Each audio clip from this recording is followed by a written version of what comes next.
Hello and welcome back to Season 5 of 2025 here at oNiD Community Racing. We're back on a Thursday evening for our iRacing installment. This time, the weather has unleashed some rain for drivers as we head here to England, here to the high-speed Thruxton circuit, one of the highest speed circuits in the United Kingdom, and should provide some very interesting racing with cars that you don't typically see here with the Super Formula lights, as we've had all season. Joining me as always this evening is the wonderful Aidan Hard. How are you doing, Aidan?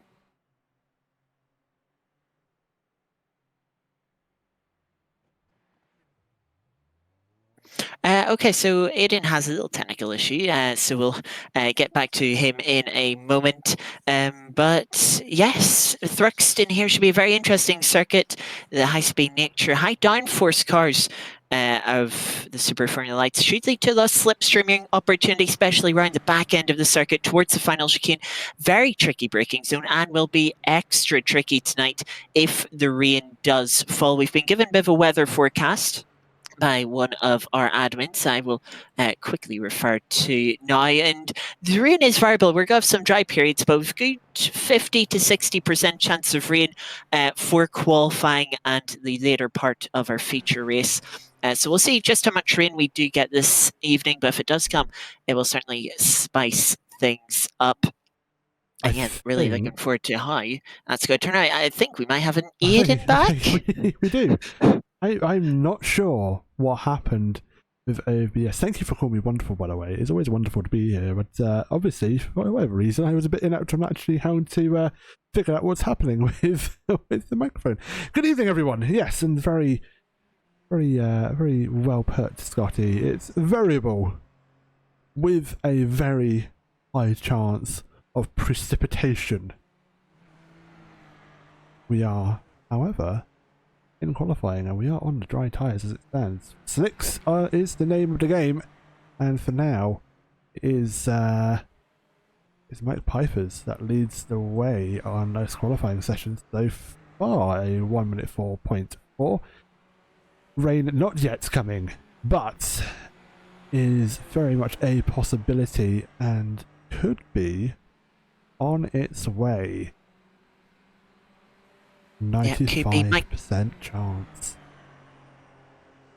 Mike Pfeiffer's has mentioned leading the times at the moment as everyone sets their first lap. So imagine more time still to come. As always the case, drivers getting tires up to temperature, getting some confidence in them, as we've seen throughout the season. Especially with the short lap round here, might be certainly a second lap is likely to be beneficial, if not a third or fourth. Very close the top of the amateur standings, as see Mike Pfeiffer's getting a slow down. That may ruin both this and his next lap. But despite being so dominant in some of the recent races in regards to the AMS class, especially last time out at Montreal, they are not leading the way in the championship. That goes to this driver we're looking at now, Ronald Bertolfsson. who on their second flying lap here, 4 tenths off of Mike Pfeiffer's first time. So a little bit of a gap to close up, kind of similar to what we seen last week. But Tolfson now getting demoted to second by Basson. But yeah, with the high-speed nature of this circuit, is could be take a little bit of time to get up to speed, find some confidence, just know the limit of how much speed you can carry through these high-speed corners, especially around the back end of the circuit. And then, of course, just how much you can push the braking zone at the end of the lap into the final chicane before you lock a tire or lose control of the rear end. We've seen that be an issue throughout the whole year, no matter what series we've ran. But it has also been a prominent feature this season. Into the final chicane now. Tolson taking a sort of tight line on the entry. It's Mike Pfeiffer's improves by a couple of tenths, but Tolson now coming up to the line is improving in the first half of the lap and does improve to a 104.8. Still not good to get up in second place. Here's the replay of Dennis Pfeiffer spinning the car over the final corner and just clipping the outside wall. That'll force him back to the pits. But we're only halfway through the first half of qualifying. That is dedicated to the AM drivers. So still another 5 minutes for Pfeiffer's to get back on track and set some more times, much like their brother Mike Pfeiffer's is doing. They've just taken a little trip to pit lane to get some new tyres themselves. Indeed, still dry. It does look mighty foggy out there. The weather conditions looking ever so unpredictable. I have a feeling that if any rain is to come, it's going to be these guys that are going to be on pole, of course, because the rain will stop anyone improving on their times. Pfeiffer's had a spin and has head out the barrier, but will, for whatever reason, have another crack at it. Let's see what happened. Oh, it's too much speed. Too much speed. And car goes, no, you're on the outlap. The tyres are still cold. What the hell are you doing? Well, Pfeiffer's will get going again, currently with a 4/10 gap. But of course, with how much they've sort of, especially last week, taking both victories within the AMS class, they'll be looking to see if they can challenge a bit in the overall standings. They currently actually sit third in those standings, only 5 points behind Luca Munro. So there's a chance for them to take second in the overall, which would be for a very good season for them indeed. But of course, they'll want to set the best time possible to see if they can start in the top part of even the pro class. So far, we've had 8 drivers set a lap time. I believe that is all of our drivers. I think we're waiting maybe on Tom Watson to set a lap time. Yeah. But they've been having a few issues. So hopefully they'll get into set lap time. Matt Simo completing a lap, but not improving on their personal best. They're only 19 thousandths off of Ben Holmes at the moment for P4. Dave Wood coming across line, improving, but still a 10th off the top 5. But gradual improvement and getting closer to finding another place or two, just how tight Ben Holmes and Matt Simo are. I've got a replay here of Pfeiffer's again, just clipping the inside curb there as they came through the right-hander and selling the car and going for a spin into the grass. Hopefully the grass hasn't damaged their tyres too much and they can find a bit of pace as they go for another lap. But again, a couple of mistakes in this little stint for Mike Pfeiffer's as we're getting towards the end of qualifying. Ben Holmes using all of the road at the exit of the final chicane, and it will lead to a sub 1 minute 5. Closing in on Bertolson in front, putting a bit of a gap between Simo and Dave Wood behind them as they try to cement that P4, if not improve to P3. Speaking of P3, here is Bertolson coming up to the line, not improving on their sectors this lap. A good final sector bumps them up to second place, half a tenth now in front of Basson. They'll be hoping to stay in P2. Basson getting into the wall at the final chicane. They'll have to return to pit lane. If they can get out quickly, they'll have time for one more flying lap, but just carrying too much speed. The rear end spins around and is stripped to the tyre wall at the exit of that chicane. They will have time for one more flying lap. Question is whether they can get the tyres prepared and in a good enough temperature window to improve on their time on the lap. Ben Holmes now coming towards final chicane. Can they do a better job of getting it in middle of the road? Gets into the first apex quite nicely, missed the second apex, and thus had to cut the third apex. That will invalidate that time and the next time potentially, as they carry a slowdown across the start finish line. They will just about have time for one more lap if they keep going quickly. More issues at the final chicane. Dennis Pfeiffer's and Matt Simo both coming into trouble at the final chicane. Meanwhile, Mike Pfeiffer's gets through, and with a slight improvement, ever so slight, to just edge that gap a little bit further. The 104.2. It has a fair wobble going through that first chicane. We've seen him spin there previously on his couple of other attempts. Is able to get the car going once more. Bottleson, Simo all go to the pit lane, and within about another 30 odd seconds we'll see a wave of cars come out of the pits for the pro drivers. It will be everyone from Carter downwards who have yet to set a lap time will be able to do so.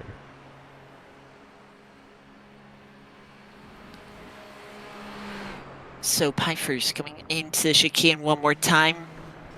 Had a bit of a trouble to start to this stint, and we'll practice, Ben Holmes here, practicing a pit lane entry. Here is Mike Pfeiffer's now through the chicane. They're improving in the second sector, but not in the first or third. Cross line is an improvement overall, good final sector, and it's a 1 minute 4.0, just missing out on a sub 1 minute 4. But putting 6/10 between them and Butolfsson in second. Dave Wood coming across the line to finish their flying lap will improve. We'll get up to P5, beating out Matt Simo with a very satisfying 1 minute 5 dead. Basson will be the last of our AM drivers to set a lap, coming up to final chicane now into the first apex nicely over the second and third as well. Run to the line now, improving in the second and third sector. Is the final sector good enough to take second? It is indeed. 1 minute 4.5. Still half second off Mike Pfeiffer's, but P2 within the AMS class. Now it's time for the pro drivers to get out and give us our pole time. Indeed, and it's Luke Andrews that will lead the way in that red and white car. Actually, it's Carter who then promptly overtakes. So it'll be Carter start the first flying lap. So let's stick on board with him. Tell you what, shall we go on board for a bit of a flying lap? Turn 1 follows very quickly here, pretty much flat out as they go through down into the first chicane. Bit of an odd braking, so you have to turn left and brake at the same time a little bit. And 2 and 3 and 4 follow all through in quick succession. Play it right, you can just about hold the throttle at full. That's a big oversteer moment on exit. Yeah, it's going to be interesting to see how much drivers compromise the exit of Cobb to open up Seagrave. You want to carry as much speed through there as possible, but if you don't compromise the sequence enough, you will have to take a lift to stop yourself from having a moment like what Carter had there. Now through Church Corner, easy flat out in 6th gear, using a bit of the curb on the exit. This is where slipstream is going to be ever so powerful. Now coming up to the final chicane, where's Carter going to break? About 50-meter board, sort of middle of the line, just slightly on the inside, using all of the curb, especially on that second apex, as much as they gave away with a little bit on the grass as well, coming out of the chicane. First flying lap then for Aidan Carter will be a 1 minute 4.1, less than 2/10 off the top time set by Mike Pfeiffer's in the AM sequence. Luke Andrews will put themselves into third place overall at the moment. Luca Monroe setting bit down at times, 1.6 seconds down at the moment. And Jake Andrews, driver joining us for the first time this season. It'll be interesting to see what they're able to do. But returning to the pit lane for now for them. Philip Staples cross line, only P10 on their first flying laps. But as we know, everyone just getting used to the conditions will gradually improve as the tires come into temperature and the drivers find more confidence. We just noticed something. An L Andrews and a J Andrews. Relation question mark? As we see Sarah Dove, having a snap of oversteer, and that's going to be a lap absolutely ruined. Oh, and in the background, that is another car spinning of, I dare say that was Hobb? Or potentially Hobb? Well, I think it was. Well, Hobbs just improved to Ooh. P6 overall. Luca Monroe just crossed the line, improved, but still down in 17th place. See Jake Andrews there running a bit wide, though I think they were just on an out lap after returning to the pits. Now into the final chicanes, Jonas coming to set their first valid flying lap. As Greaveson just in front goes up to P11, exactly a tenth slower for Jonas. They'll slot behind into P12. Aidan Carter has taken provisional pole and a sub 64-second lap time, only driver to do so at the moment. But of course, still time aloft. The AM driver is actually sitting quite well compared to the pro drivers at the moment. As we see Aidan still pushing that final chicane right to the limit. And it's found them a little bit more time. They edge another 10th quicker. They seem to just be finding time lap after lap. How high, or how low, should I say, can Aidan Carter set the benchmark for the session? Yep, that is a very good time. And Luke Andrews, his nearest class competitor, adds that. Sarah Dove having a bit of a spin. Oh, that's going to be a bonked wheel ring as well. Yeah, quick replay. Spin's already happened at that point, and just going to like to back it into the wall, and yep, that's damage absolutely done. Yep, we'll get carrying on. 5 minutes of the session remaining. And remember, when we get to the 20-minute mark, session immediately ends. Drivers will not be allowed to finish their flying laps, so they've got to make sure they get the times in. Don't leave it too late. Especially, it does seem like quite a few drivers need improving. Aidan Carter has finally pushed that final chicane a little too hard and has now met barrier.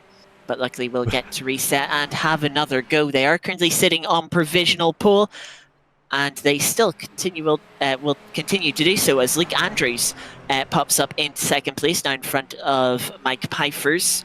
Just over a tenth off. Wonder if Luke Andrews will be able to find a little bit of time. They've set a new personal first sector, and they're actually 2.5 tenths quicker than Aidan Carter in the first sector.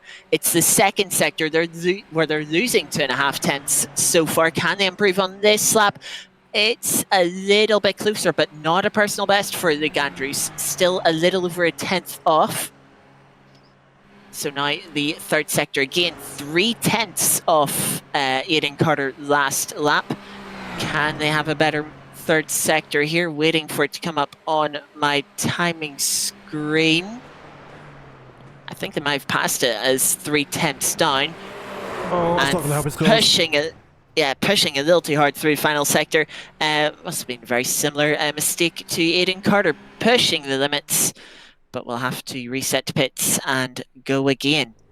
Yeah, I was trying to find a date to touch up on the actual stream for everyone to view, but it wasn't letting me have it. We'll look into that and see what's what for future as Aidan goes back out, has another time to do another lap. So does Luke Andrews, to be fair, who's just left a pit. It'll be an out lap and a flying, and then that is it.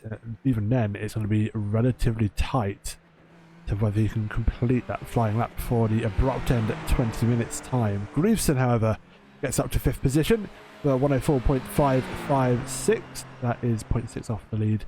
Pole time it says. Dove pops up into 16th, one more position for them.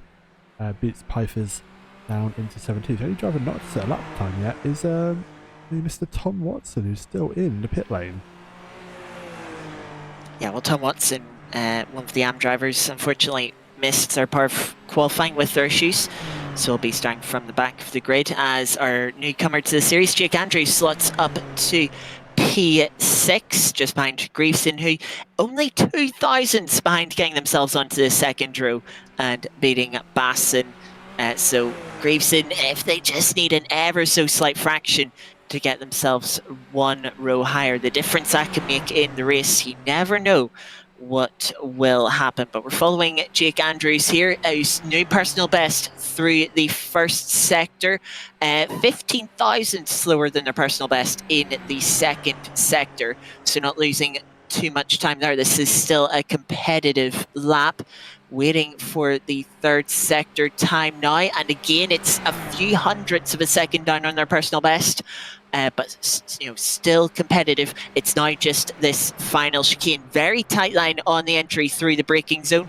Over the curbs was a little too much of a cut on the final apex, using all of the road, a little bit of the access road to on the exit of the final chicane. Comes across line, it will be improvement. It will be P4 for Jake Andrews. They will just about have time for one more lap if they can further improve, though they will need half a second to put themselves into the top 3 or not. It's Jonas now popping up to P4, 10th and a half quicker than Jake Andrews. Will we have any more of the improvements? Go now to Greaveson coming to the final sector.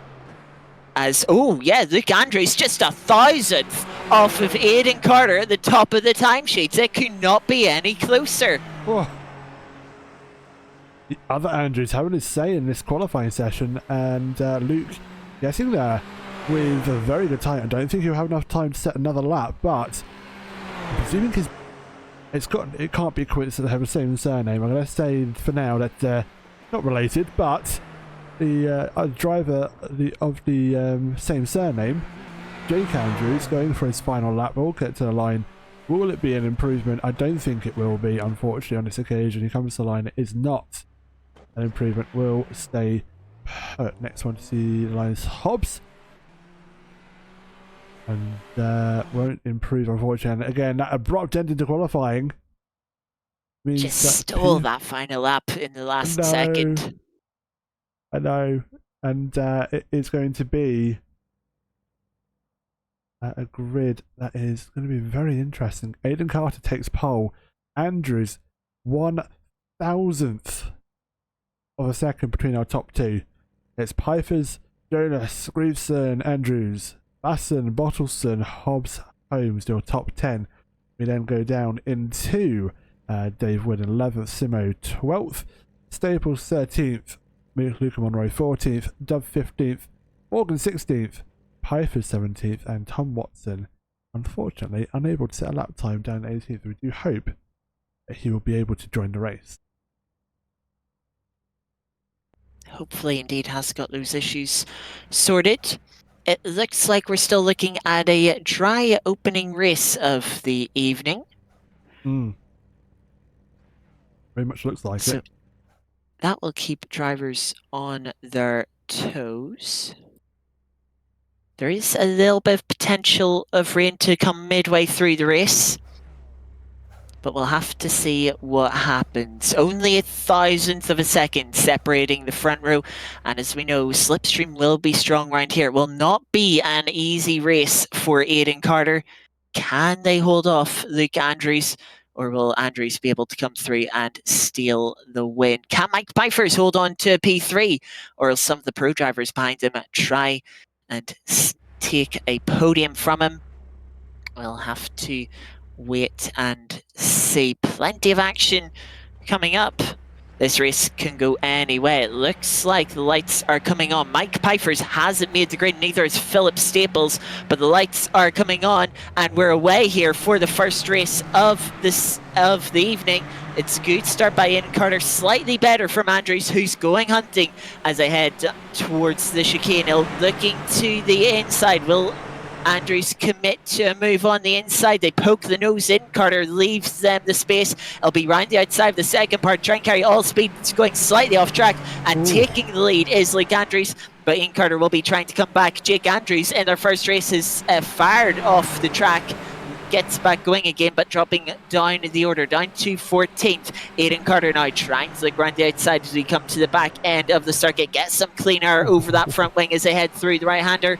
But they have to lift off with the understeer, fall back a little bit. Look how tight of a line Andrews taking into Church Corner, really compromising their momentum. And Aidan Carter, momentum alone, no slipstream required, easily back through into the lead for the race. And it's in the background, Greaveson is fighting to hold on to a podium place. Jonas going to the inside, will take it into the chicane, and Basson trying to make up anything here too. Carter had to cut the final chicane there, has a slowdown, and that will likely let Andrews back into the lead. They'll have to be clever with how they take that slowdown, and it's 2 by 2 as we come on to the second lap. Jonas and Greaveson fighting over third, and Andrews taking the lead, or at least trying to take the lead back from Carter. Yep, that's moved done. Goes off track through it, but in the background, that's Salzburg having a spin.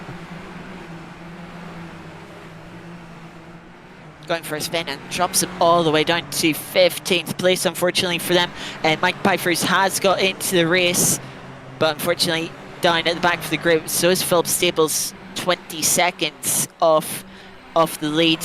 They'll be hoping that they can close up and make some moves. But we go back to the front. Aidan Carter still fighting to get past Andrews, who's still taking a tight line through Church Corner, compromising their momentum. And same again, it allows Aidan Carter to get in front. But can Aidan Carter keep it clean through the chicane, not have to cut it, and hold on to the lead?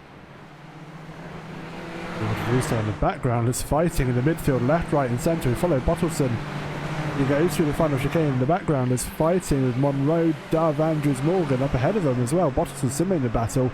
This is along with Wayne Basson and Dave Wood. Contact, and that's Simo round. Please don't hit any other cars. Thank the Lord they didn't.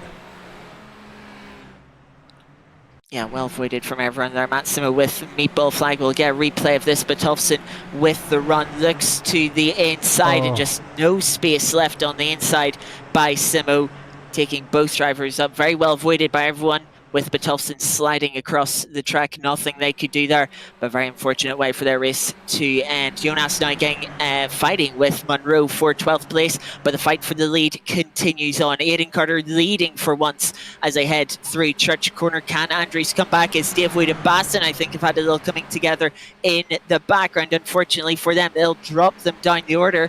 But as we see the lead battle now through the chicane, Andrews holding back in second place now, maybe just waiting for another opportunity. Gets a good run through the final chicane.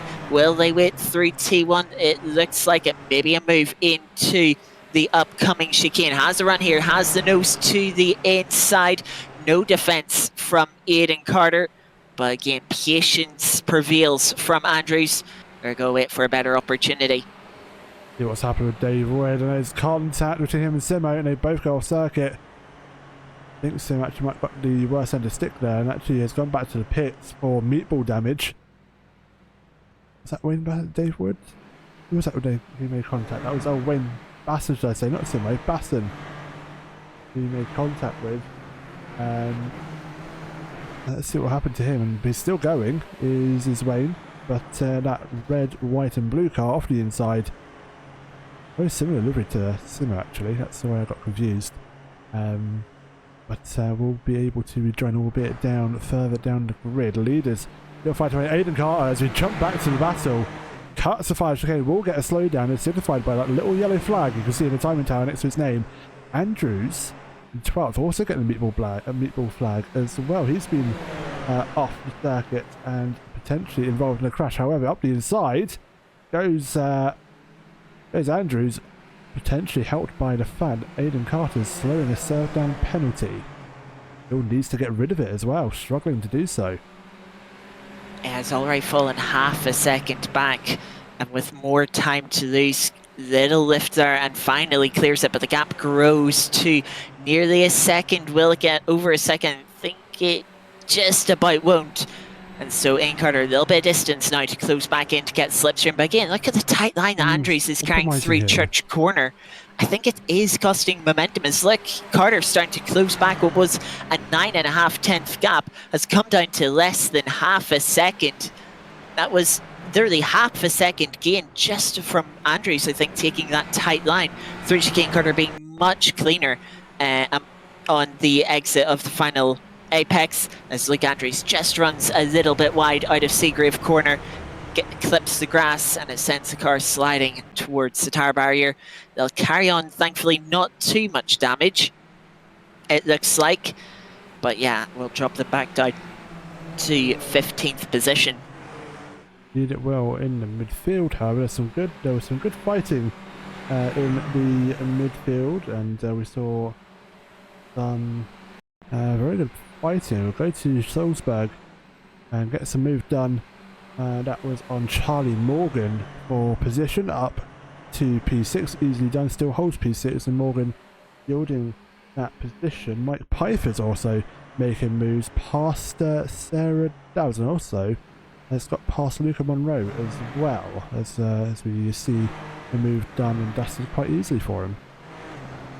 Yeah, remember, Mike Pfeiffer's didn't make the grid of the race, so started from pit lane as we see Ian Carter running wide out of the final chicane. And that drops him now 1.5 seconds back as Andrews sets fastest lap of the race, sub 64-second lap time, like we've seen in qualifying, but opening the gap 1.5 seconds. Now it's Greaveson that's starting to close up on Carter. We go back to Pfeiffer's and Morgan as then Pfeiffer start from pit lane up to P7. It's been a good recovery by Drive, keeping out of trouble, which has certainly helped them. And yeah, I'm sure they'll still make up a few more places as we go along. We're going to see a full 30-minute race this evening for both of our races. So plenty of time, plenty of laps for the drivers to make moves. I do wonder if we'll maybe see a bit of tyre wear, especially with all the quick right-handers that might unsettle the cars, make them a little bit trickier through the later part of the race. Charlie Morgan in the slipstream of Mike Pfeiffer's. Maybe doesn't quite have the pace of Pfeiffer's, but the slipstream certainly helping them along, certainly making them look quicker than Pfeiffer's. Pfeiffer's has to go defensive, covers the inside line towards final chicane, and Charlie Morgan will look to the outside, but not going to commit to a move there. Is very difficult. It's a difficult enough braking zone when you're by yourself, never mind with a car directly in front of you, taking the clean air off your front wing, making things a little bit more difficult. But with that slipstream, Charlie Morgan, personal best lap, and keeping pace with Mike Pfeiffer's, can maybe use Mike to close up to Jonas in front, but a little lockup coming into the right-hander will drop them back a little bit, and a little twitch from Mike Pfeiffer. You can see how much they're pushing using all of the track on the exit of Seagrave. Luckily not too much like what we've seen from Jake Andrews not too long ago. Has dropped Charlie Morgan back a little bit, but again, slipstream will pull them back in as the field's just spread out a little bit for now. Mike Pfeiffer is trying to break the slipstream to not be so closely followed by Charlie Morgan. But ultimately, only second back from Jonas. Give a lap or two and should be able to put a challenge on for P6. Yep, absolutely, as we can. Jake Andrews, should I say, has got off the circuit. Bad to worse. One Andrews having a fantastic race, the other one not so much. Let's see what happened, and I have a feeling it might have just been a twitch of oversteer or a curb on the inside, shoved him wide. Yeah, you can't take too much of the curbs. They're quite tall around the first half of the circuit, can easily unsettle the car, push you offline, and cost you quite a bit of time. As Luca Monroe has had an incident. Here they are spun. This looks like the exit of Seagrave, or just before the apex of Seagrave, actually. See a replay here through the left-hander, just loses the rear end of the car and stamps on the brakes to stop the car from spinning round. Will have damaged the tyres a bit, sliding them across the track like that, but at least they're facing the right way. Did have to wait for a gap in the traffic to rejoin again, and it's dropped them down to 13th position, unfortunately. Bit of time, still 20 minutes left in the race to try and catch back up, make up some places, but Luca Monroe seems to be struggling more this week than they have done in previous weeks. We now come back to Mike Pfeiffer's, who is still slowly but surely closing up to Jonas within a second now, but Jonas saying a personal best lap of the race is just trying to hold that gap at bay as Ben Holmes is starting to drop close to Jonas as well. Could be a three-way battle coming up as we head to Sardov, who's currently sitting in 9th place. You also briefly went off circuit. I thought that was a bigger incident there, and I think maybe just went a bit too wide in turn one, and no harm, no foul. There was a little bit of a excursion, but nothing horrible for Sarah there. Very lucky to put two wheels onto the grass in that manner and not have the car spin. Well controlled, you could say, as I imagine quite a few drivers would have lost control of their car with such a line. Look back at Luca Monroe, who lost another place to Phelps Staples, falling down to 14th place, is trying to come back close in a bit. But meanwhile, we also have Ben Holmes, who has a slowdown in P5, and that's allowed Jonas to close in a lot more, and has a little look as they head into Campbell Corner. and will be right on the rear bumper. Ben Holmes will have to clear that slowdown, and with how close Jonas is, I'll effectively be a free position round the outside of Noble Corner, give them the inside for Goodwood, and that is up into P5 for Jonas. Mike Pfeiffer's just a little too far back to take advantage of that, or are they? They'll be closing in with the slipstream. Ben Holmes will still have lost a little bit of momentum as meanwhile fight for the lead. Aidan Carter has managed to close up, has tried to make a move into the final chicane. Luke Andrews trying to fight back, pushes it a little too hard, cutting the final part of the chicane. Will have a slowdown, and that will allow Aidan Carter back into the lead. Surely, I think Luke Andrews is trying to take the slowdown and defend the place, but it's not going to happen. He served the slowdown, but with the inside into Campbell Corner, Aidan Carter retakes the lead. Here is Ben Holmes trying to fight off Mike Pfeiffer's now, who switches to the right-hand side. Will have the inside of Campbell serve, trying to pull off a similar move to Aidan Carter. Sends an under brakes, nearly gets moved on. Ben Holmes throws the nose back in through the inside of Cobb and will retake that position. Ben Holmes not giving P6 up there, not going down without a fight. No, you have to be careful though. Side-by-side contact can cause suspension damage. We saw that last week at the hairpin, at the final hairpin at Villeneuve, where we saw the two drivers fight away for the lead. It was Carter, wasn't it? It was Carter again fighting. Who was it? It was but it was fighting for the lead, and the tap on the rear curtailed that battle when suspension damage came into play. So wheel-to-wheel contact is fine. You have to be careful as to not compromise or damage your car, because can happen, and it could, the effects and the outcome can be catastrophic for your race. Side by side through turn one between Carter and Andrews. Looks like Carter has just come out on front again, but this is going to be a fight for the rest of the race if neither of them make a mistake. A good run out of Seagrave, and it's alongside once again outside for Noble Corner. Can't quite keep the nose alongside this time for Andrews, but they'll be back in the slipstream and looking to get back alongside once again. Carter choosing the inside line, but Andrews with the extra distance around the outside, just struggling to keep the nose in it. A little bit of a slide for Carter as they slide to the inside. Andrews follows for the slipstream as they come towards final chicane. Will Andrews make any move here? Is looking, but will have to follow Carter through the chicane. Over the apex, this gives him a tap on the exit. Hitting Carter a full 360, will get going again. Andrews sits behind, realizing, yeah, that was their fault for the contact, and they will continue the fight, but this just allows Greaveson to close up. Look at that, Greaveson within half a second. Andrews waiting, realizing, they don't want to take any advantage from that contact. Hopefully, Carter doesn't have too much, if any, damage, hopefully, from that contact, but as Aidan just mentioned, alongside me, we did see last week a small tap can cause a lot of damage to the suspension. And do you know who it was? I've just realised it's Greaveson. It was Greaveson who's in third at the minute, who was fighting with Aidan Carter last week. Got that suspension damage, didn't he? On both races. And oh, that's going to spice things up if he catches up this lead battle. Yeah, towards the final chicane once more. It is pretty much the same situation as last lap. Under braking now, you can see Andrews closing up in the initial part of the braking zone. Again, gets a little bit of a better exit, but is slightly further back, meaning that they don't just immediately run into the back of Carter.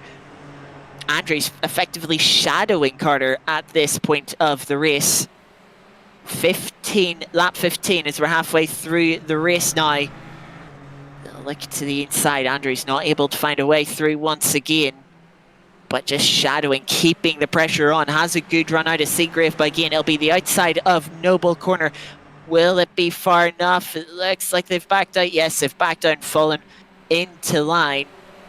Andrews looking any which way they can to try and make the move, but Carter just holding on for now, or have they found a space? Carter just a little too late to defend the inside, and Andrews will have the inside into Church Corner. They leave each other a lot of space, being very respectful, but with the inside line, Andrews not able to carry the momentum, falls back to second once again. It looks like whatever way Andrews looks, they can't quite get into the lead and hold on to it. As we've seen, Carter's already made a couple of mistakes at the final chicane. You can tell they're just taking it a little bit easier, not pushing as much as Andrews is.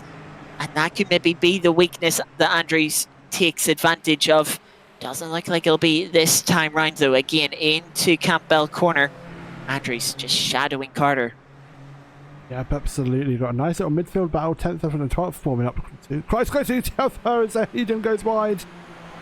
And that gives Andrews the opportunity to look around the outside again, but going through here, you can't make it work.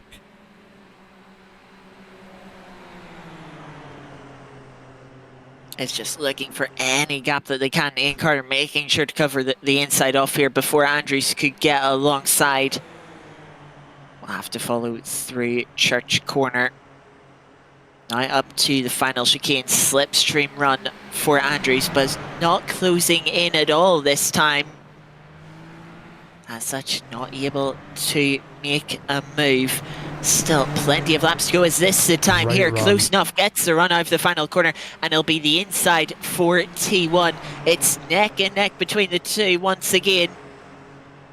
Through the left-hander towards the braking zone. Andrews will have the inside for the braking zone if they can keep the nose alongside. They can't quite. Aiden Carter just about slots in front. Very close to having more contact through Campbell corner. But again, Carter just holding on for now. How much longer can they hold on to the end of the race? Yeah. Or will they trade positions a few more times? With still about 13 laps to go. It's going through here. Andrews is going purposefully narrower, and that's compromising his speed. And look here, Aiden can just go stick to the outside and run the car around and get a better drive out the corner. That inside line through that corner specifically, they've just gone through, is hurting Andrews. He's been doing that very much since the start of the race. We've seen it earlier when he was in the lead. Aiden just closes him right and knots, but then equally, Andrews seems to have the better car under him, or has at least the most confidence of the car under him, to close the gap through the final chicane, through turn one. But then going through that midfield, it's just not enough, and he struggles. Hobbs has been dropping down the order. That's because he's facing almost the wrong way on the exit of the final 10. Finds a gap to reverse the car and then do a 3-point turn. We'll get going once more as the lead battle once more, closing into what is essentially almost side by side. But again, it's this middle sector where Aiden is able to keep the car ahead and carry the momentum. Andrews seemingly can't do that. Yeah, they're coming up to some traffic as well. Philip Staples and Jake Andrews just in front, both of whom have just had a little adventure onto the grass. As they're coming towards the final chicane, you can see Jake Andrews just there in front. This could be the difference that seals fate. Jake Andrews leaves the door open, lets the first two leaders go through. Has Andrews got a run? Not quite this time, as Philip Staples, or sorry, Dave Wood lets them through and drops down to 16th place in doing so. That's Jake Andrews through as well. Look to the inside for Luke Andrews. Not quite able to do it. Has the outside here. Can they keep the nose? Yes, we'll have the inside. Nice. And Aiden Carter backing out of that one, opting to follow through this time. Take the slipstream, obviously showing some confidence there, thinking that they're going to get the move done and get themselves back into the lead no matter what happens here. Well, watch. Andrews will go narrow. You can't go narrow. I know he's going to have to defend here. He might not have a choice. But to break away, you really need to take that outside line that Aiden's doing. He just swoops around the outside with very little opposition. Just stick that inside line, whilst it is probably more comfortable for Andrews, it's costing him time. Yeah, and funny enough, and Andrews in chat, bringing up good points. They get very close on the exit of the final chicane there as they're coming through to lap Philip Staples, I think that was their lapping now. But getting very close once again in the fight for the lead, and very close between those cars. Sorry, I think they're all on the same lap either. Or that might be Tom Watson, who has finally got their issue solved. As Aiden out of the race, heavy into the barrier, out of Seagrave corner. Greaves is involved as well. Oh my. That will be a tow back to pit lane. Here's what happened. Contact. A little tap And Carter couldn't turn in for the corner. They knew the car would just spin round into the barrier, and that has required a tow back to pit lane. And a very unfortunate way for the race to end. Just the smallest bits of contact. We seen it last week. It resulted in quite a lot of suspension damage. This week, it's unfortunately put Ian and Carter into the wall. Meanwhile, though, fight now for podium position between Mike Pfeiffer's and Adam Graveson side by side through the chicane. That is very difficult, and they're now both in front of Jonas, who has had a crash at the final chicane. I think that might have been Jake Andrews involved as well. We'll see a replay of this here coming into final chicane. What in the devil's up there? In little twitch there, Jake Andrews has a spin. That's a separate incident. And just drives into the middle of the track and nothing. Oh, Simo. Simo, no, who was that? That's Jake Andrews, and then... No, that was... Dolsberg. Yeah, that's Jonas. That... He was just in fourth. Nowhere to go. In second. Oh no. He is not going to be best pleased about that. That is for sure. He spins again. Of course, having might have taken new tyres on, and of which case they will be cold, not providing the grip there. So yeah, a lot of drama. Let's just recap. Luke Andrews is now in the lead of the race, but looming penalty, you have to imagine, as now runner Bertolson, next driver into the wall out of the final chicane. Oh dear, oh dear, oh dear. And was this just too much right foot? Yep, tries to save it, snaps back round at him. Absolutely nothing he could have done there. He's back to the pits. It's a tow. Yeah, that will be quite a bit of time set in pit lane. So if we've just passed the 2/3 mark of the race, a lot of incidents, as I was about to say, the Gandry's still leading the way, but a likely penalty hanging over their shoulders after contact with Ian Carter that has forced them to tow to pit lane. Mike Pfeiffer's has taken second place. Remember, having started from pit lane, Graveson is in third, Ben Holmes fourth, they're doing very well. Stephen Hobbs is trying to hold on to fifth place ahead of Charlie Morgan, who started in 16th place, but wheel-to-wheel contact. Stephen Hobbs being bounced up into the air and finds the wall on the outside of the final chicane. Oh dear, the stewards are gonna be busy this off this week.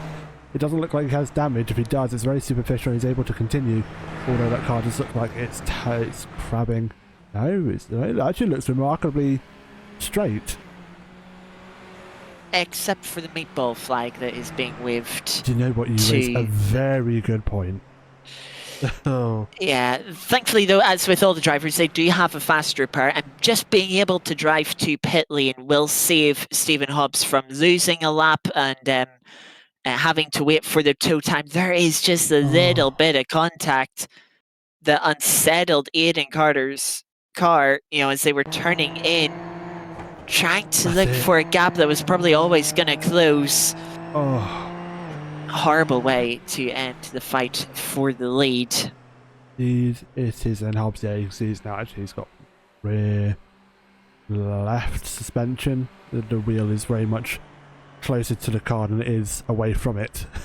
So he'll be probably coming to the pits using his quick repair if he's not used it already, as he now calmed down a little bit, with lap cars proving to be a talking point this evening in Luca Monroe. Actually, that was actually quite an easy move there for the journalists on Luca Monroe. Yeah, Luca Monroe, as I said, has sort of been struggling this week with pace, though has kept it clean, kept it out of instance, and finds themselves in the top 10. Don't forget, we haven't mentioned it yet tonight. Second race coming up, another 30 minutes of some great racing action, I imagine, especially with some drivers who'll have to be coming from the back, like Aidan Carter. But of course, a top 10 reverse grid. This is Jonas into the final chicane by themselves, and yeah, this is just, they were gonna avoid it, and then Jake Andrews just put the forward down, rolled in front of them, and yeah, nothing they could do. Luckily, they were right there by pit entry, so they could immediately pit, get the car repaired, and thus are only fallen down to P8. We've seen with Betholfsen that crashed at the sort of same spot, just 50 metres down the road past the pit entry, had to take that tow time and is now down to 13th position. Artist in the pits as well, so he's going to be struggling. Tom Watson, good to see us come back out on circuit, having some issues. We were in the voice channel with him earlier on, trying to figure out his graphics issues, but he has rejoined. And even though he's 9 laps down, he is still electing to race. All we ask of our community members, even if you've had a torrid race, you don't know what's going to happen, finish your race and see what happens. Thank you for you are a shining example of what we ask our drivers to do. Philip Staples, however, off the circuit, and thankfully that's it. It's got a black flag.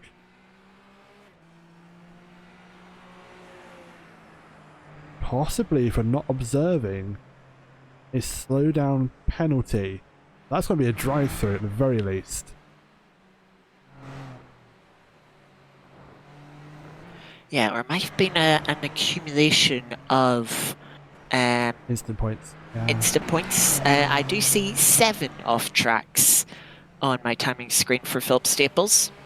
So that is potentially the case. 2 more laps to go then for our leader, Luke Andrews, as they cross the line to start lap 27 of the race. The gap 9.5 seconds back to Mike Pfeiffer's, who has been slowly closing in over the last couple of laps. And as a reminder, Mike Pfeiffer's from the pit lane all the way up to 2nd place. Yeah, I'm sure they'll be absolutely delighted with that. Of course, depending if Luke Andrews does get a penalty, Mike Pfeiffer's could win this race overall. Adam Greaveson up into 3rd place. I imagine they'll be satisfied with that. Ben Holmes up to P4, having qualified P10. Yeah, I'm sure we'll be happy with that, as we see Jonas now making a move on Dennis Pfeiffer's, recovering to 7th place after that unfortunate incident for them. But I think someone who's definitely benefited from all the chaos this race, Charlie Morgan, qualified down in 16th position, has now made up 11 places to P5. Would be a brilliant result for Charlie, certainly good for them in the championship standings. And as long as they can hold on to that, not make any mistakes in the final couple of tours of the track. Winbasson in P6, they started P7, so they find themselves dropping behind a couple of cars, but also benefiting from the chaos around them. Jonas, that instant having to pit that we've seen, recovering up to P7, it could be much worse, but of course we'll be starting P4 next race as things stand. I'm sure they'll be looking to take advantage of that. Dennis Pfeiffer's in P8, that's not a bad result for them. They're up 9 places, having qualified P17, so yeah, they're making use of others' difficult race. Luca Munro with their struggles up to P9, starting on the front row for next race. I'm sure they'll be looking to take advantage of that, having had potential race winning, challenging for the lead last lap as Luke Andrews comes to finish the race. We'll have to see what happens post-race if Luke Andrews will take that, but they'll be starting P10 next race. Mike Pfeiffer's, as mentioned, 2nd place, and all our drivers come across the line. Greaveson taking P3. Of course, reverse grid coming up. It will be P10 for Andrews, P9 for Pfeiffer's, P8 for Greaveson at the start of our next race. We also have outliers as well, quicker guys down the bottom of the field who have had incidents, unfortunately. We'll be fighting their way where they start. If you start below 10th position, 11th down, that's where you start for the 2nd race, and Carter will classify just about, finishing in P16. And a couple more cars come to the line. Dove and Hobbs Hobbs it's a very cheeky cut and will get himself slowed down, which you'll have to serve before seeing a checker flag. Otherwise, he will get penalty. And he does. Quickly clears it and then sees the checkered flag. Oh my goodness.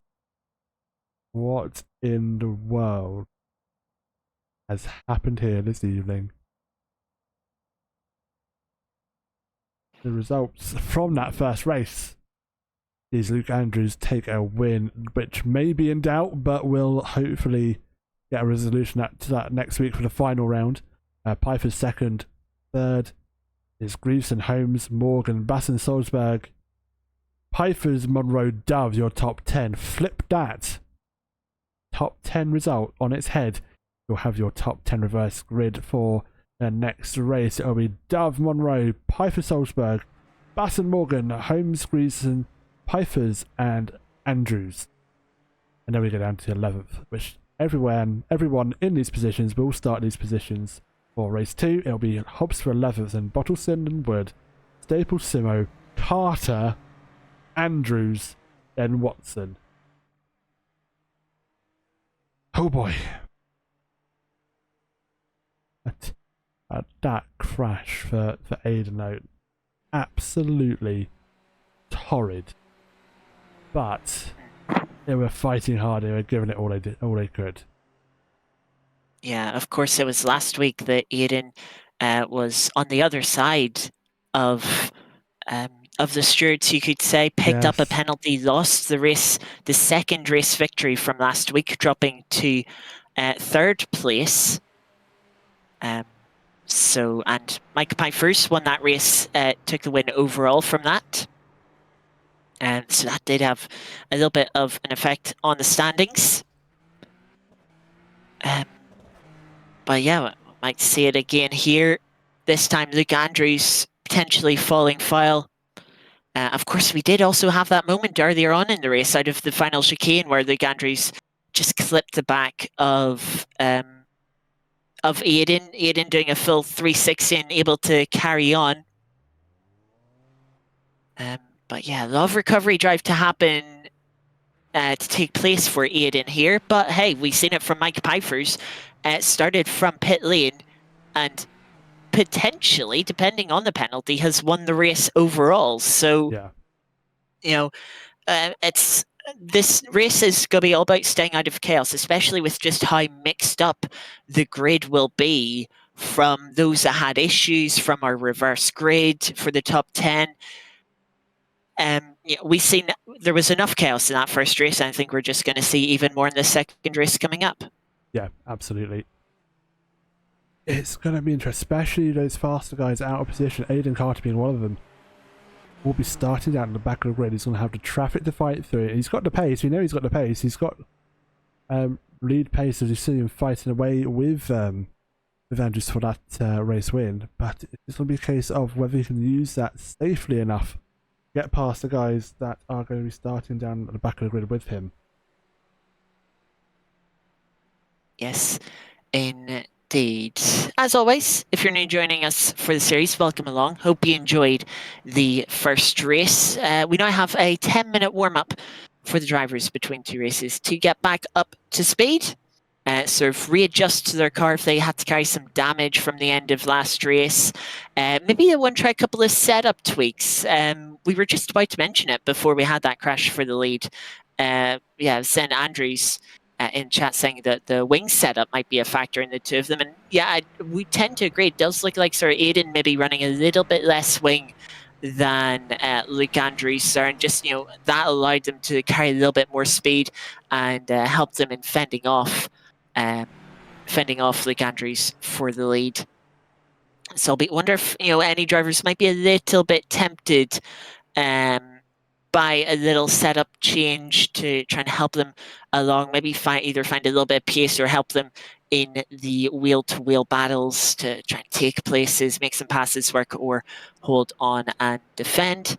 But yeah, I've got a few drivers, got about 6 drivers out on track at the moment. Stephen Hobbs, Adam Greaveson, Jonas, and Jake Andrews as well as Luca Munro and Charlie Morgan. So yeah, a few drivers there they'll be looking for a bit of pace, particularly Luca Munro, I would imagine, and Jake Andrews as well.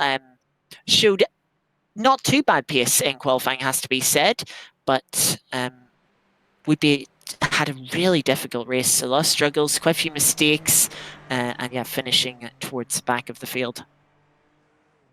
Yeah, absolutely. Not much longer to go for our race. Is just ticking over onto 5 minutes. Oh, I say not much longer. We've got another 5 minutes of warm up left, so we've got to try and find something to fill the time. Scotty, let's actually jump to the track and see what these drivers are doing, especially those who maybe potentially could be a bit more further up the grid. Or stick with Jake. This is Jake Andrews here, who is just doing a bit of practicing for the next race. It's been a bit of a race to forget for him, but his other Andrews, Luke Andrews, had a fantastic race. It was a tale of different stories for Jake, but 104.8 was his last bet, so that's not a bad lap at all.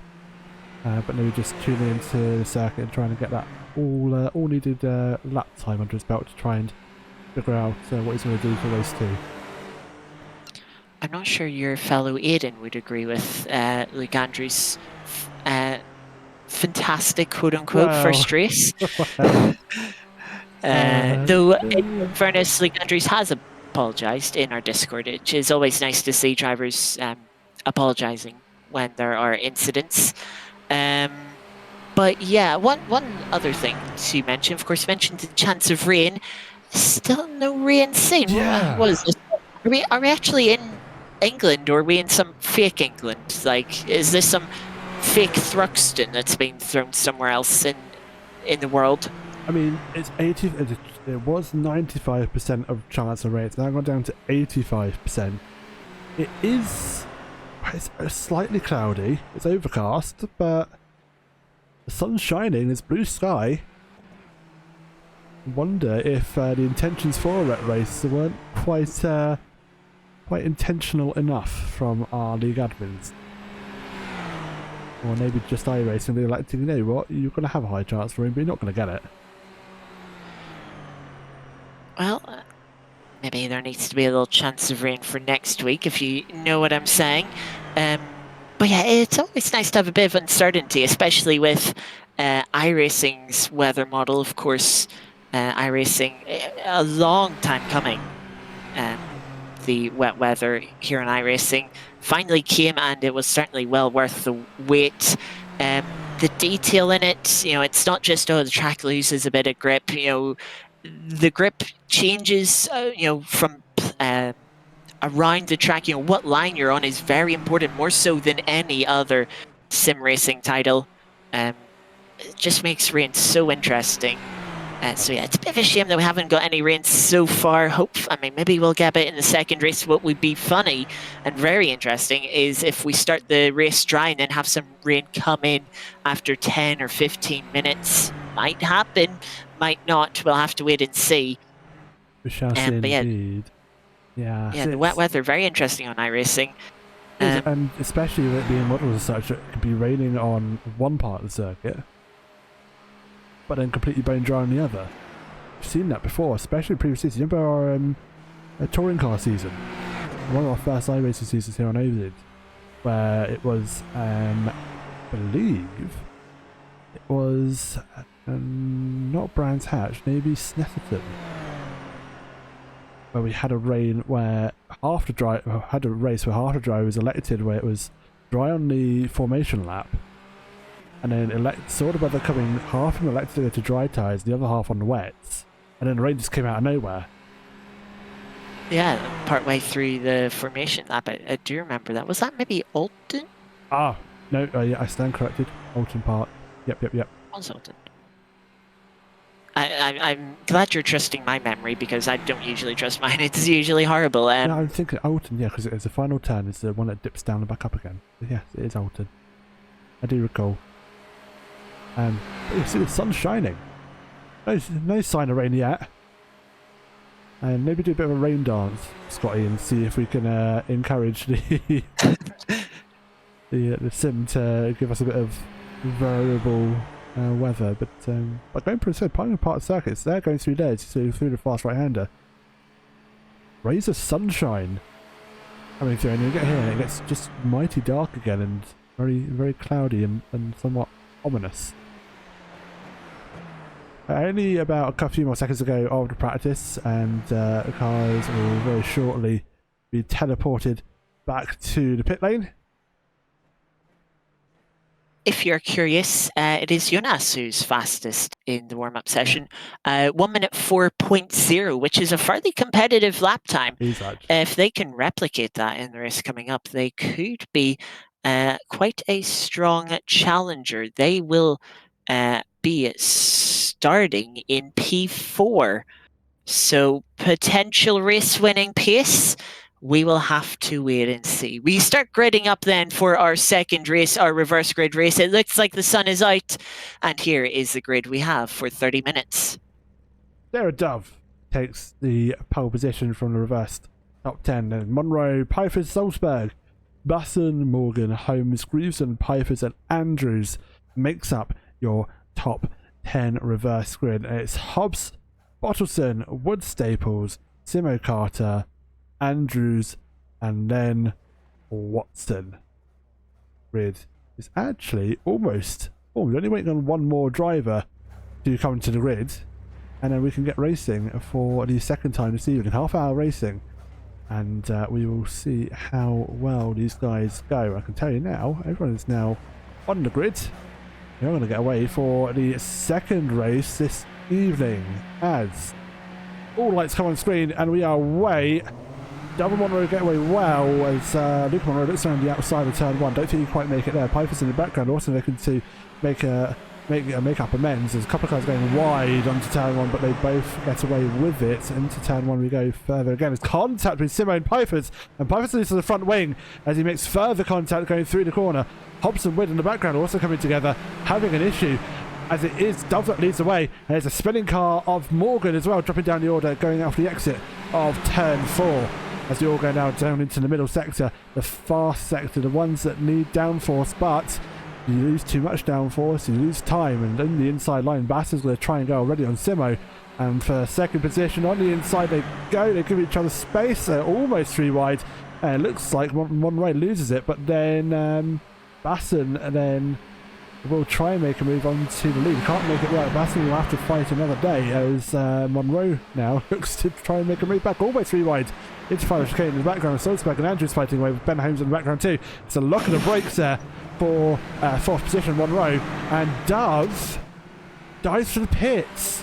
Has the meatball flag held on to the lead, but unfortunately picked up a bit of damage. It must have been with the sort of being collected by, I can't remember, it was Dennis Pfeiffer who clipped their front wing, and unfortunately the damage done to the rear suspension, forcing a trip through pit lane, will drop them down to 14th places. Ben Holmes flipped over onto the roll hoop, sliding across the grass. Will have to tow back to pit lane. Is just collected as everyone fighting for space through the Campbell to Seagrave sequence. As disaster.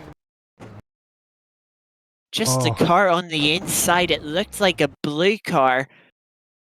And yeah, unfortunately getting rolled on as, of course, wheel-to-wheel contact between these cars. We've seen it last race. I can go wrong. Mike Pfeiffer's also having to run back to pit lane. Unfortunate for them after that brilliant first race. Stephen Hobbs in the pit lane as well. It was that same blue car as well. That was Adam Grieveson. 2 incidents in 2 corners for them. That sent them back to the pits, and they'll look to try and regain that damage. However, it is now Salzburg leads the way. And Basson, Monroe, Andrews, Carter not too far behind. Grieveson into the pits, and he's lost the front wheel. It's a quick repair. Now, was that with contact with that would have been the Pfeiffer's contact, yeah, the second of the 2 after collecting Ben Holmes. So a very eventful couple of corners for Grieveson. We'll see here, this is the contact. Well, I still got his wheel there. There's been another incident with with that driver, but yeah, obviously loses the wheel somewhere else on that onside left. Gets repair, but we'll have to continue for way further down the field. Meanwhile, Aidan Carter already up to P4, having started 16th on the grid, and will be trying to close up to these front three, which are fighting. Luca Monroe with fastest lap of the race so far, fighting Basson. Will have the inside line coming to Campbell Corner and will get the move done. Next up will be Jonas. Lucas so far tonight has been sort of seemingly struggling for pace, but now he looks to be going forward as Aidan Carter has made a mistake further back and has lost place to Luke Andrews. And Jake Andrews will fall down P6. And is it more contact as both Luke and Aidan Carter with the meatball flag? Let's see what happened into the first chicane. So Aidan Carter's ran a little bit deep there and then clipped the curb and just started to spin in front of Luke Andrews, who wasn't able to avoid the contact. And the two fighting for the lead last race come together again for the third time this evening, and both of them will be taking a trip through pit lane for it. Coming up to the final chicane, Matt Simo hopefully is aware that Ian Carter has the meatball flag and doesn't have to worry about making a move, but these two will be coming into pit lane one after another. I imagine they're going to have a spicy fight when they leave pit lane. Quick repairs, and it is Andrew just gets back ahead of Aidan. Odd. That is going to be an interesting conversation. The two race leaders from last time out coming together almost in the same place as last time. Yeah, they're only half a second apart now. Carter following Luke Andrews down in 8th and 9th. They'll want to fight each other hard, but at the same time, if they fight each other hard, they'll only stop themselves from catching cars in front. They've got 6 seconds up to Sarah Dove. Will they work together or will they hold each other back? Only time will tell. Just under 25 minutes left of the race. This is the battle for second place. Luca Monroe up to second place, starting to lose touch of our leader Jonas, who's just had a mistake through the final chicane, picking up a slowdown, and that might just allow Luca Monroe to close up and get into the slipstream, the ever important slipstream, if they want to challenge for the lead of this race. Meanwhile, already starting to fight, Luke Andrews to the inside of the final chicane will just hold on to Piet in front of Aidan Carter, but it seems like Aidan Carter wants to be the car in front, wants to lead their charge back to the front. Will Luke Andrews let them do it, or will they fight each other? It seems like at the moment they're going to be fighting each other, but it's all up to Aidan Carter if they decide to go for the move, or to just sit back and let Andrews try and pull them towards the front. Meanwhile, with that slowdown, the gap between the lead two down to half a second in the slipstream now for Luca Monroe. Coming up to the final chicane, it's going to be too far back this time round, but it'll be interesting to see who is the stronger driver through this final chicane as we go back to this fight for P8. Aidan Carter trying to do what they did many times last race, swoop around the outside of Church Corner and will retake the position. Will Luke Andrews come back and try and retake P8, or are they just going to sit behind now and try and follow them to a better position? Incident in front as Aidan Carter makes a mistake through final chicane, will get a slowdown as Tom Watson also making their own mistakes slow off the final chicane. Yep, he was facing the wrong way. Yeah, Aidan Carter with the slowdown, making the move on Tom Watson. Luke Andrews is going to follow through, but Aidan still with the slowdown has to give up the time. And Luke Andrews right on the tail end, looking to the inside where they came together last race. Aidan Carter leaves the door open, knowing they have that slowdown, and will sort of let Luke Andrews through, or not. He's going to try and come back through the left-hander of Noble and will somehow hold on to P7 for now. Luke Andrews in the slipstream. We've seen them though plenty of times in this position last race, not able to make an overtake. Will they be able to make one this time? Have they made any setup changes, taken a little bit of downforce off potentially to try and help them make overtakes with the reverse grid in the slipstream? They don't seem to be gaining any more than they did last race. And Ian Carter with the inside line holds on through the chicane, but this fighting just preventing them from closing up in front. Another good exit out of the final chicane, as we've seen all throughout last race. And Legandries is up to P7, will get the move done, slots in front, but will Aidan Carter come back, thinking about the inside into Campbell Corner, thinks better of it, will stay in line for now. The gap is down to 5 seconds, but the inroads, it was they barely gained any time on Sardov 9P6. This was the mistake from Tom Watson, just lost the car in the sort of final apex of the chicane as they tried to put the power down. Unfortunately, that dropped them back down to P9. And we see again Aidan Carter looking to the outside as they come into Church Corner. It is pretty much identical to last lap.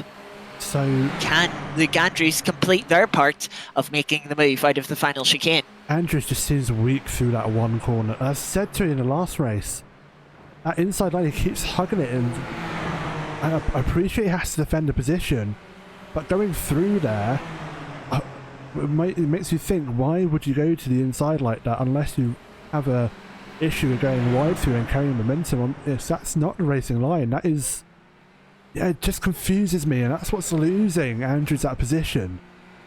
I think I do think it is downforce, as Andrews in chat mentioned, the different wing, that he's going to lose the speed anyway from his high aero.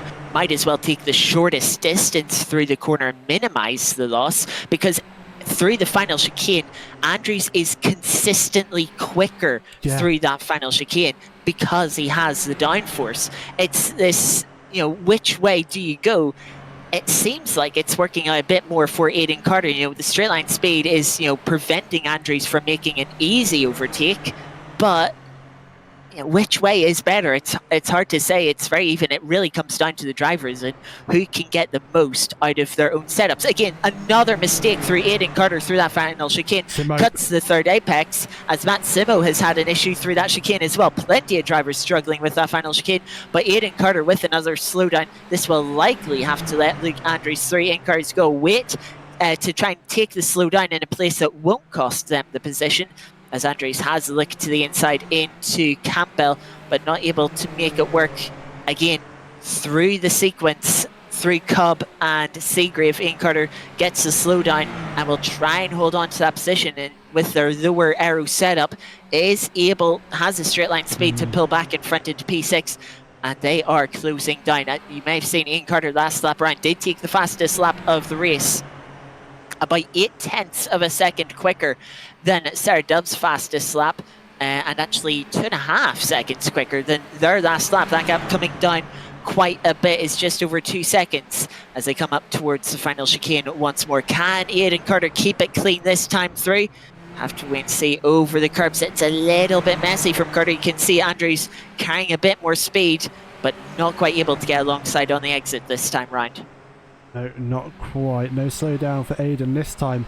However, does have a car right up on his gearbox pretty much for trying to get past for, I daren't say net race lead, because if these guys keep fighting, it's going to cause them to lose time for the guys ahead. But they want to be ahead of each other. They are currently 22 seconds off the lead, and so it's looking unlikely they'll be able to catch the leaders, especially looking at the pace difference between the two of them and the cars in between them. And not forgetting, of course, the fighting they're doing amongst each other. A little update on the lead. Jonas still leads the way, is keeping Munro just a second back, though Munro seems to be ever so slightly quicker. If they can just be consistent, they might be able to close back into the slipstream and maybe put some pressure on. Basson has dropped 6 seconds back from Munro in third, and things have just sort of spread out from there. As you can see, a fastest lap for the race again, this time from Andrews, as they try and get alongside. But again, the straight line speed that they have with their aero, not letting them get the position. As we're going to go back to a replay of Matsimo into the final chicane here. Through the first, second, third apex, just too much of the curb. You could see the car bounce over and bottom out on the curb, unsettling the car and causing them to go for a spin. Yep, indeed. Houston. past Philip Staples for position down in 14th. Let's see how that unfolded. It looks like it was pretty much moved done before they come to the corner. On the brakes they go. Well, the final chicane is round the outside. Very nice move.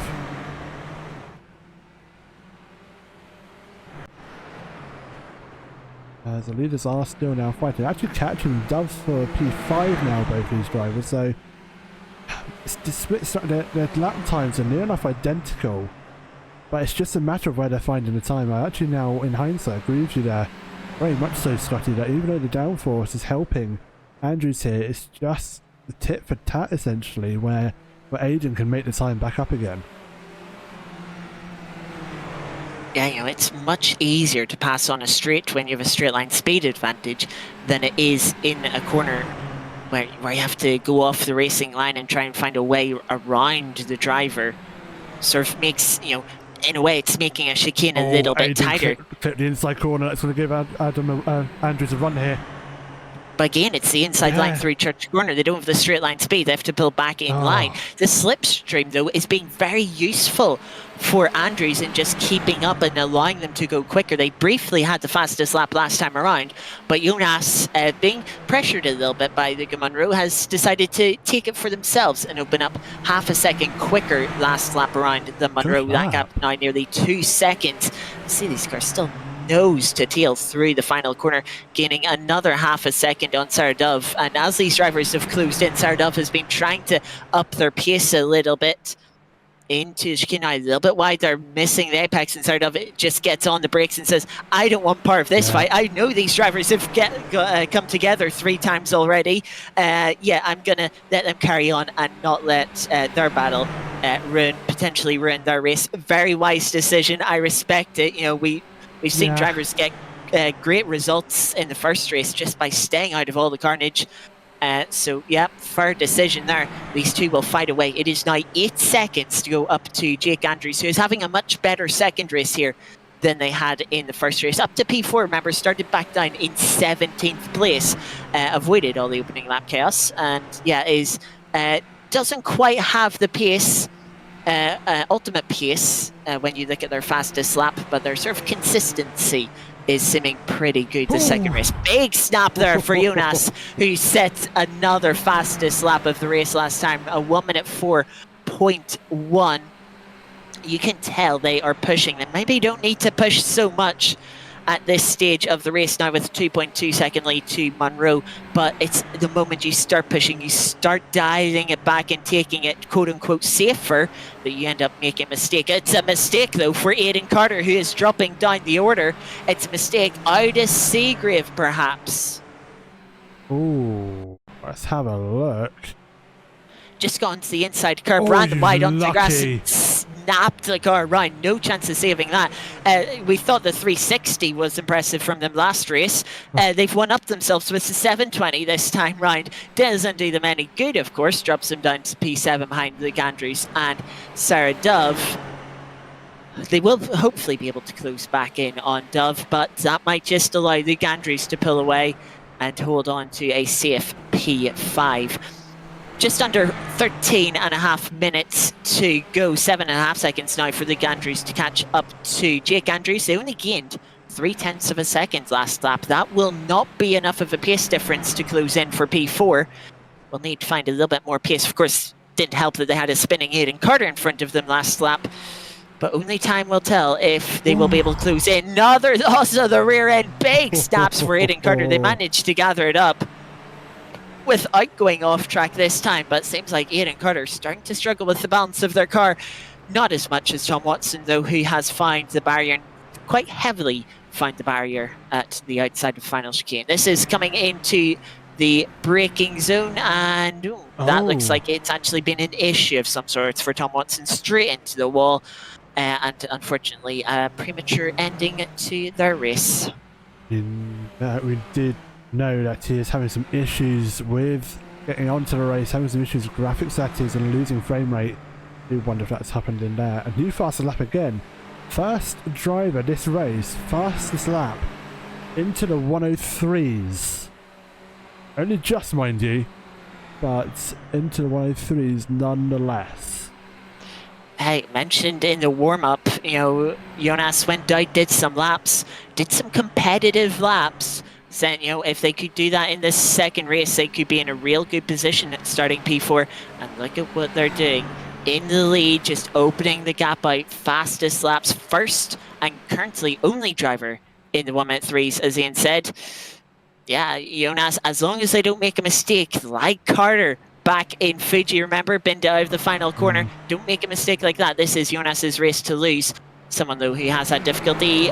Runner Bertolfsson losing the rear end through the final chicane and just unfortunately clipping the tire wall by the access point for the marshals at the final corner, and unfortunately has given them a meatball flag.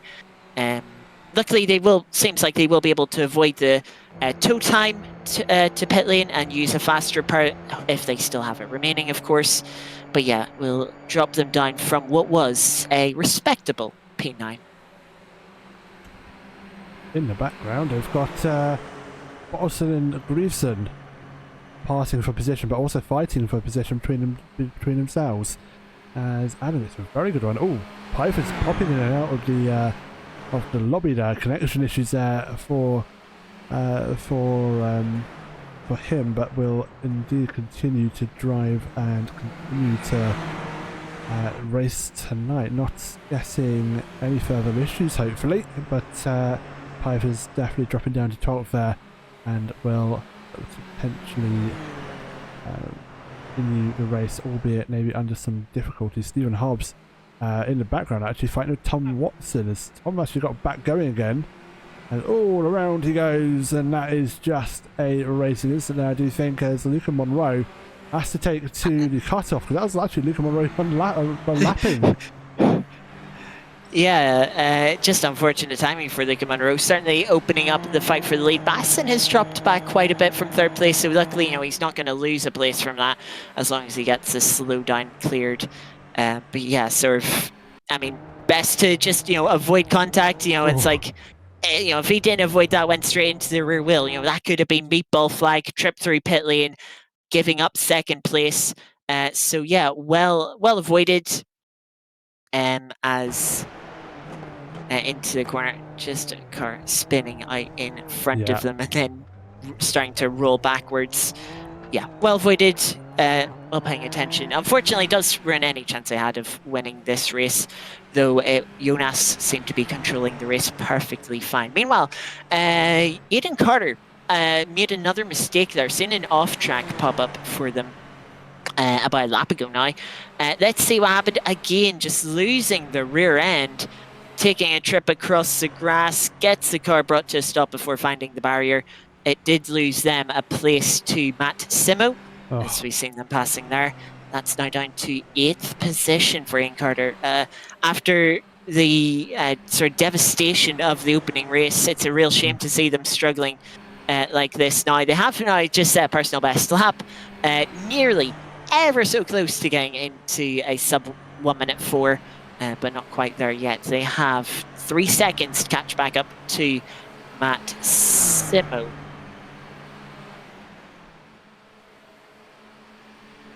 So,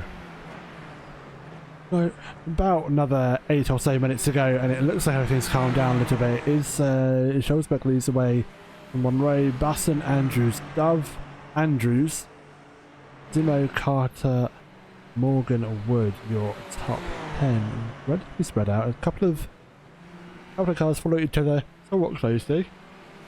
Excuse me.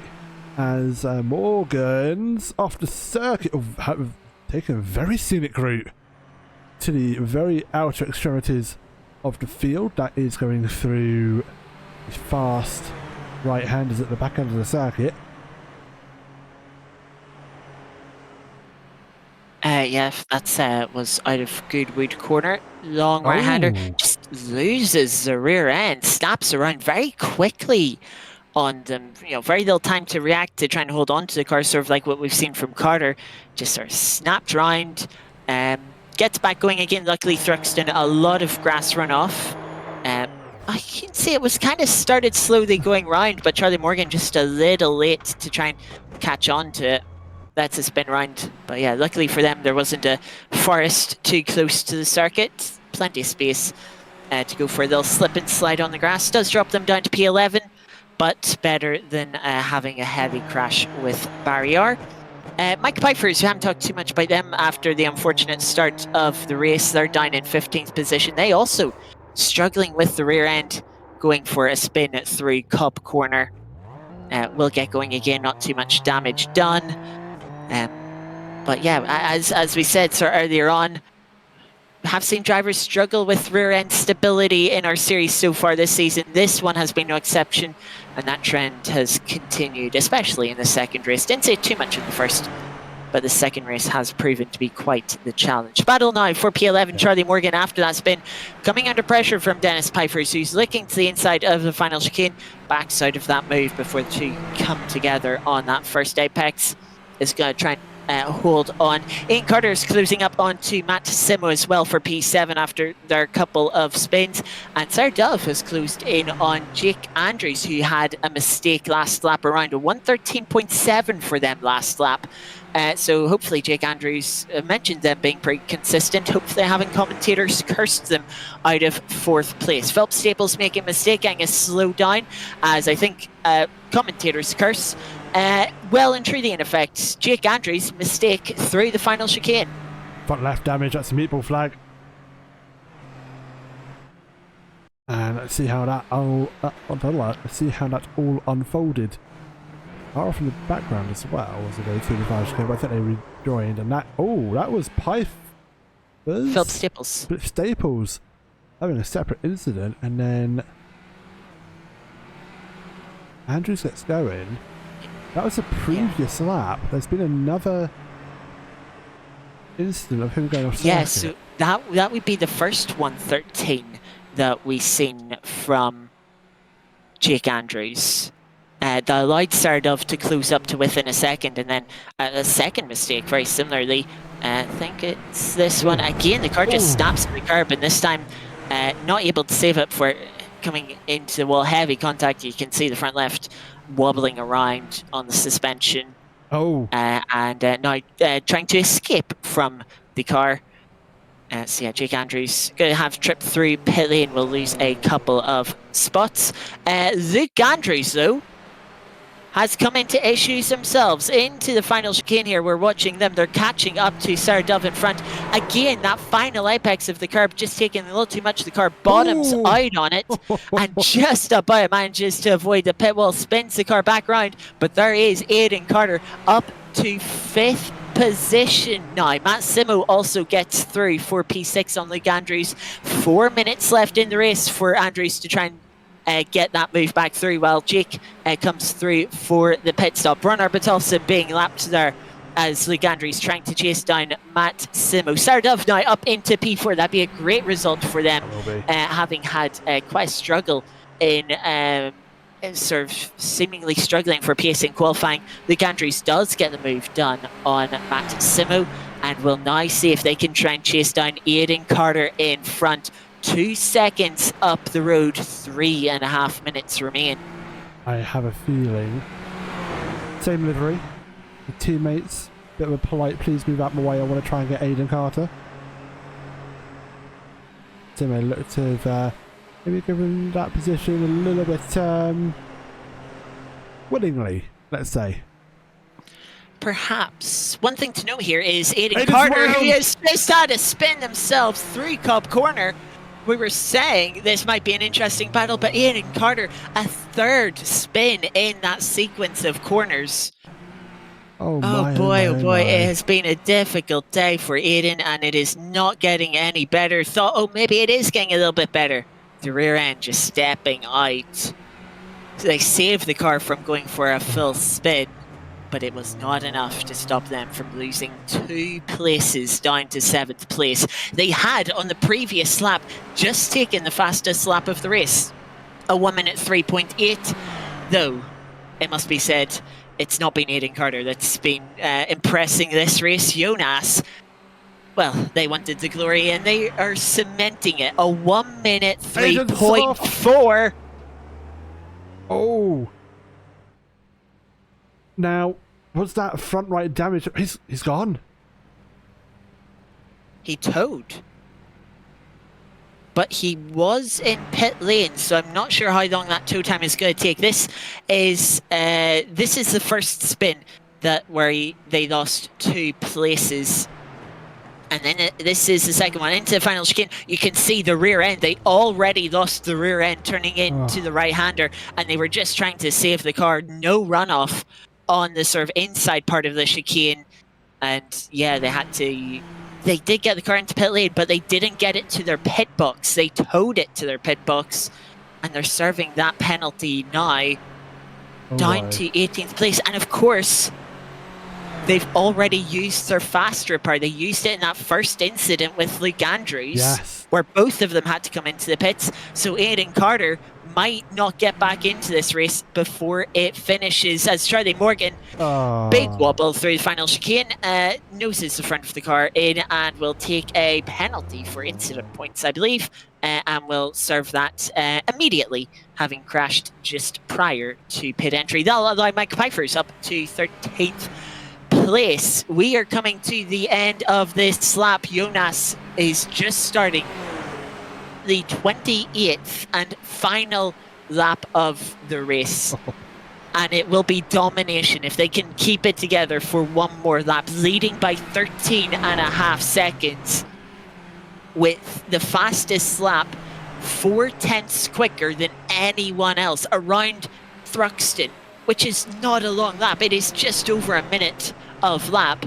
It has been a fantastic race from Jonas, as we see Jake Andrews, who was running well, was up in P4 for most of the race before a couple of mistakes dropped them down to P10. They're now trying to take P9 on the final lap, and it's not going to be easy with Dennis Pfeiffer's lagging as such. He gets to the inside of the long right-hander of Goodwood Corner.